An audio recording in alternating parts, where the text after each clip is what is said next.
Hello everyone.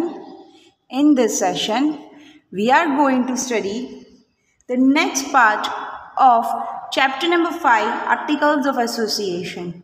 That is, contents of Articles of Association.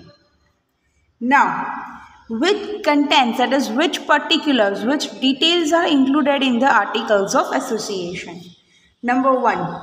If any primary agreements have been entered into or not. If so, the same have been accepted or not.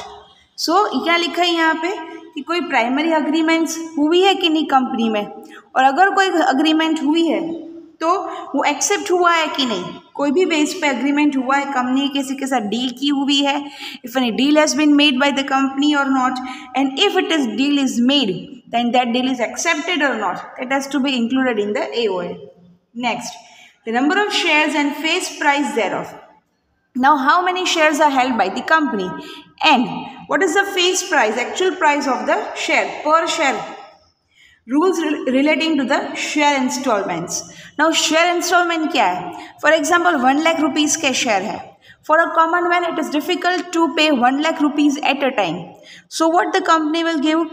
That it will give the facility of dividing the share installments, the share parts into installments. For example, 10,000 के 10 installments हो सकते हैं, 20,000 के 5 installments हो सकते हैं. Like that, the company divide the share price into installment. That is called share installments. Transfer of share, अगर share किसी के नाम पे ट्रांसफर करना है तो उसके जो रूल्स रेगुलेशंस होते हैं. The lien of the company about the value of unpaid shares. Now, the company has to find out what is the amount of unpaid shares.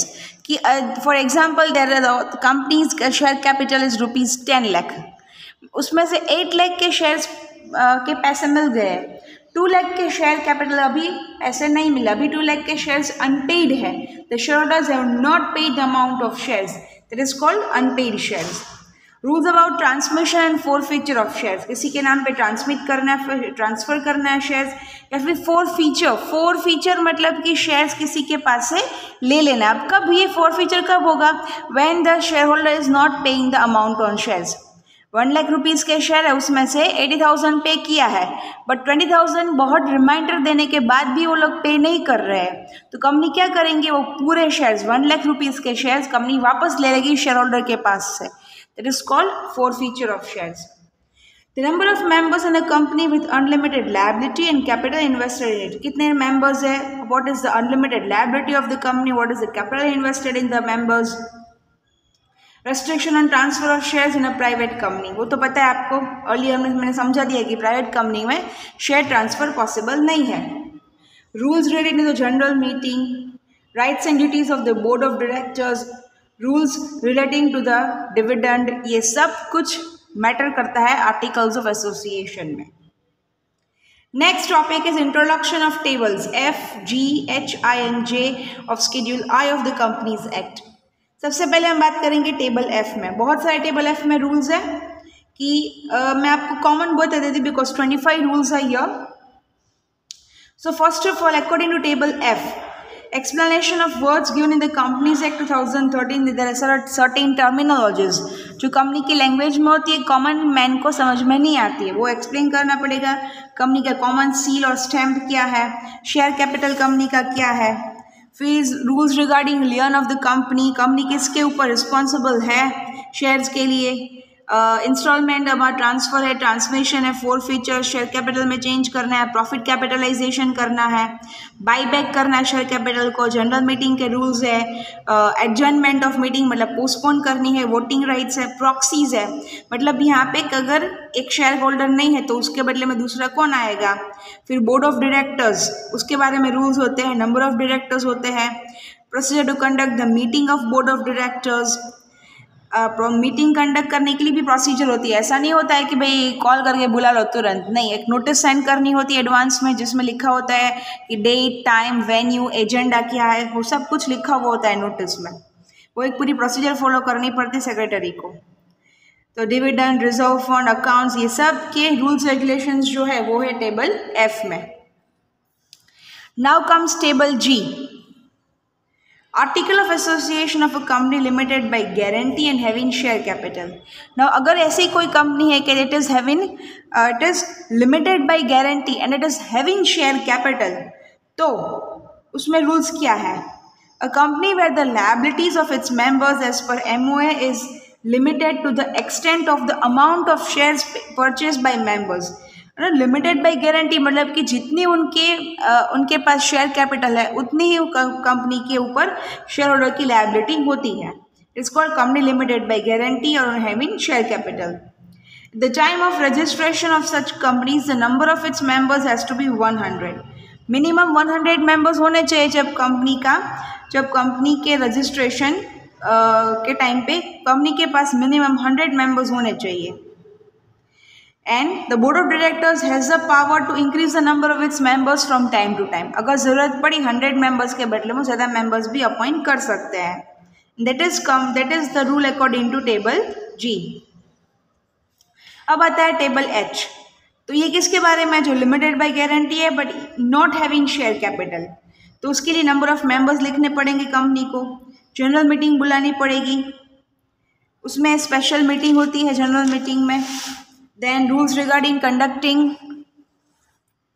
Conducting of general meeting वो लिखा होता है।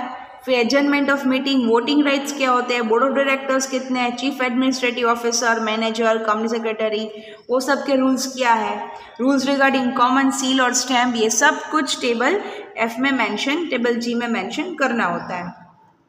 Now comes table I, जिसमें unlimited liability वाली company and having a share capital. Now see, liabilities are unlimited. इनकी liability क्या? Unlimited liability मतलब कि जितनी उनको अगर पर्सनल असेट्स भी बेचनी पड़ी कंपनी के लिए तो उनका बेचना पड़ेगा, बिकॉज कंपनी के लिए उनकी क्या है लायबिलिटी? अनलिमिटेड लायबिलिटी है।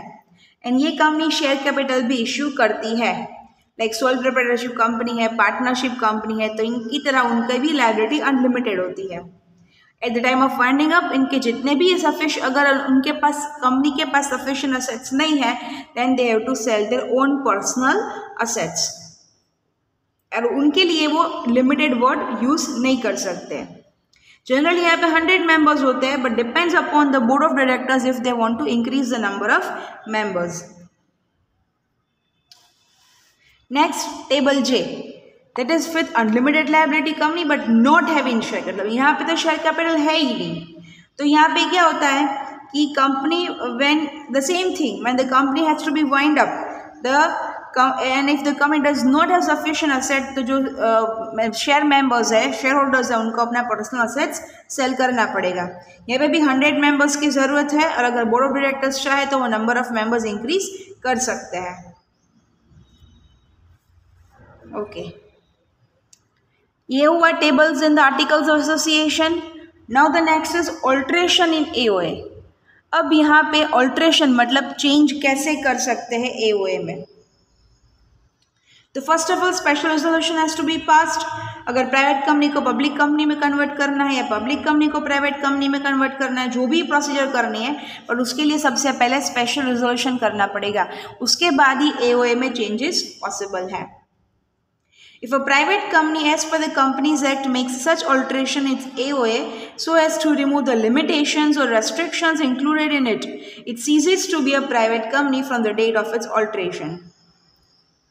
Now, private company अगर ऐसा alteration करे वो, why they want to alter the company? सब बिकॉज उनके ऊपर लिमिटेशन ज़्यादा होता है, रेस्ट्रिक्शन ज़्यादा होते हैं। ये इसके लिए अगर प्राइवेट कंपनी ऑल्ट्रेशन मतलब कि चेंजेस करते हैं AOA में, तो फिर उस डेट से वो प्राइवेट कंपनी नहीं रहेगी। Then after special resolution has to be passed in case of alteration. अगर रेम्यूनरेशन डायरेक्टर्स का इंक्रीज करना है, MD का, फुल टाइम डायरेक्टर का रेम्यूनरेशन मतलब पेमेंट इंक्रीज करना है, तो सबसे पहले मीटिंग के लिए स्पेशल रेजोल्यूशन पास करना पड़ेगा। No alteration can be made in contravention of the provisions of paramount. Now there are certain provisions of paramount मतलब कि रूल्स रेगुलेशंस होते हैं AOA में जो सबके लिए इक्वल होते हैं। For that alteration can not be made, उसमें कोई चेंजेस पॉसिबल नहीं है। Next, no alteration shall be made against existing laws of India. अब एओए में रूल्स रेगुलेशंस होते हैं कंपनी के लिए, अब उसमें ऐसा नहीं हो सकता है कि जो जनरल लॉज है इंडिया में जितने सभी कंपनीज के लिए कॉमन रूल्स है तो वो चेंज नहीं हो सकता। एमओए में कोई चेंज करना है तो वो भी हो सकता नहीं है। इन कॉन्ट्रावेंशन ऑफ एमओए मतलब कि एमओए के खिलाफ कोई नहीं जा सकता।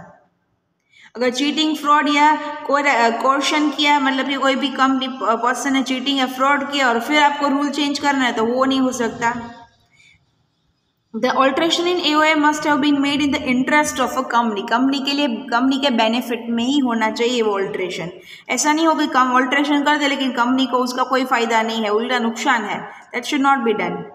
Alteration shall not be made against the provision of the Companies Act 2013. Companies Act 2013. These are the rules regulations for the company. उसके खिलाफ कोई भी कंपनी नहीं जानी चाहिए। Next, duties of the secretary relating to the alteration in the articles of association.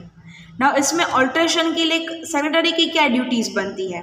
तो सबसे पहले नोटिस प्रिपेयर करना होगा शेयर होल्डर्स के लिए, मीटिंग के लिए, and they have to send them before 21 days of the meeting. 21 दिन पहले वो पहुंच जाना चाहिए। एजेंडा प्रिपेयर करना पड़ेगा। मीटिंग का मतलब एजेंडा मतलब पर्पस, किसके लिए मीटिंग बनाई है, बुलाई है। Next, general meeting is required to be called for passing special resolution. Special resolution मतलब कि all the members should be agreed for that, उसको बोलते हैं स्पेशल रिजोल्यूशन। वो पास करने के लिए सबसे पहले जनरल मीटिंग बुलाएंगे, उसके लिए नोटिस प्रिपेयर करेंगे, एजेंडा प्रिपेयर करेंगे secretary. Then after there are necessary arrangement has to be made because the special resolution has to be passed to the every members. उसकी सभी कॉपी उसकी मेंबर्स को मिलनी चाहिए। दैट्स वाई उसकी copy के लिए अरेंजमेंट करेंगे एंड रजिस्ट्रार को सेंड करना पड़ेगा 30 डेज के टाइम लिमिट तक। और जब मिनट्स स्टार्ट होती है, मिनट्स प्रिपेयर होती है। मिनट्स मतलब क्या होता है? मिनट्स ऑफ द मीटिंग मतलब कि कंपनी के जो भी मीटिंग्स हेल्ड होती है उसका एक रिव्यू होता है, उसको बोलते हैं minutes. All the points are to be noted down by the secretary, उसको बोलते हैं minutes of the meeting. Special type of minutes are to be included therein मतलब कि all the points are to be of the meeting are to be included in the minutes. To make arrangements to obtain permission of tribunal in any matter where the same is necessary. Tribunal मतलब कि management की permission लेनी पड़ेगी अगर ज़रूरत कहीं पे है तो। And once the alteration is been made in the article, तो जो न्यूली प्रिंटेड कॉपी है एओए की वो सबके पास पहुंच जानी चाहिए। सबसे पहले रजिस्ट्रार के पास जानी चाहिए and then after it has to be prescribe in public. So that's how alteration can be made in the articles of association.